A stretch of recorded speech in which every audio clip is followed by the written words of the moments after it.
Мусулманды мусулманга болгон акысы жаман көп. Бирок алымдар үчөөнө киргизген. Ким үчөөнө аткарса, бардыгын аткаргандай. Эгерде мусулманга сиз пайда бере албасаңыз, зыян бербеңизчи хотя бы. Биринчиси, мусулманга пайда жеткире албайсыз.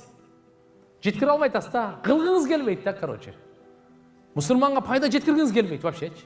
Мейли. Ага дух жетпейт, күч жетпейт, анда болбоду дегенде зыян жеткирбеңиз. Сизден сураныч. Иллам танфаху фала тадурруху.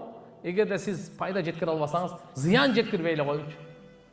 Пайгамбарыбыз айткан, мусулманга зыян жеткиргенден өзүңүздү карбаганыңыз сизге садакан сообу берилет деген. Мен ушуга зыян бербей эле коюңчу.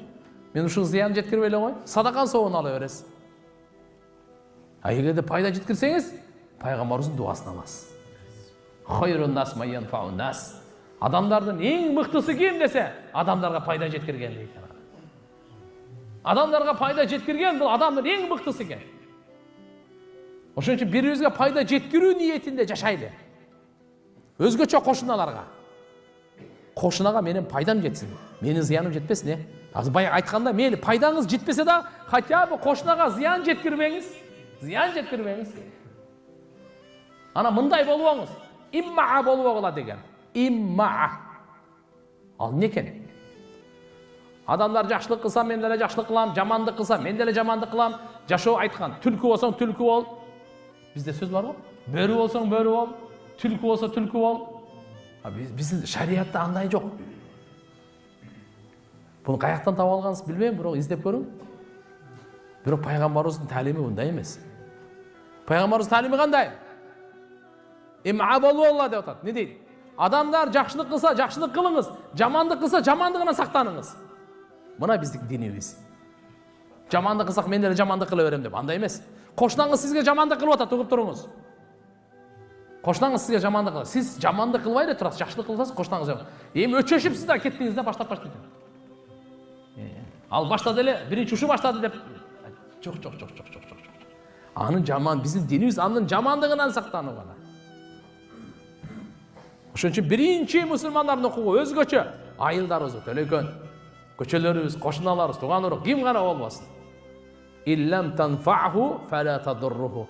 Эгерде пайда жеткире албасаң, зыян жеткирбе хотя бы. Сураныч биринчиси ушу. Ва иллам туфриху фала тагуммуху.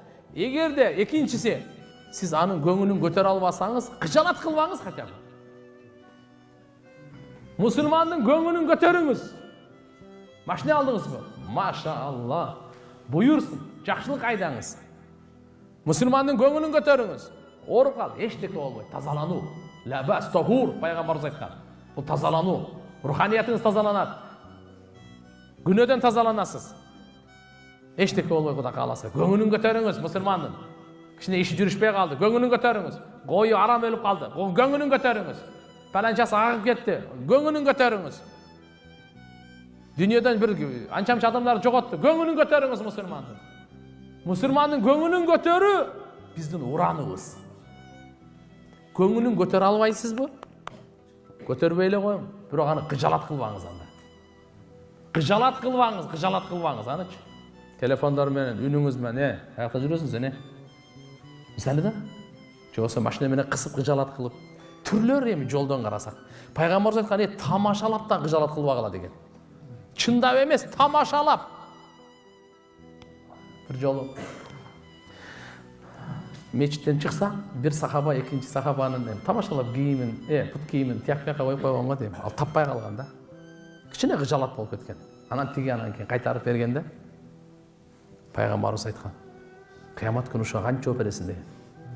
Анан бул айтат: "Я Расулалла, мен тамашалап эле койдум." Пайгамбарыбыз кайталап туруп алды. Кыямат күнү кантип жооп берет экенсиң? Тамашалап дагы кыжалат кылганга акыбыз жок экен. Тамашалап кыжалат кылып кое беребиз. Биз билесиңер, досторуңар да? Достор бар да, экөө сүйлөшүп алсаңар, мындай кылабыз деп туруп да. Аны өзүңөр жакшы билесиңер. Тамашалап дагы кыжалат кылбаш керек экен да. Кандай керемет дин, өзүңүз баа бериңиз. Сизден күтөйүн бааны.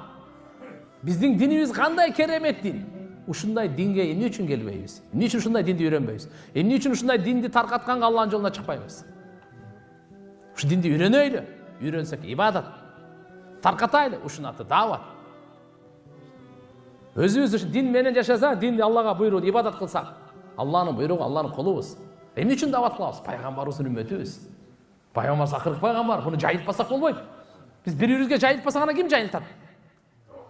Ой, төлөкөндүктөр, жапалактарга райым кылганда ошака барлай. Силер биригип алып туруп анан наркы өзгөнгө барбы?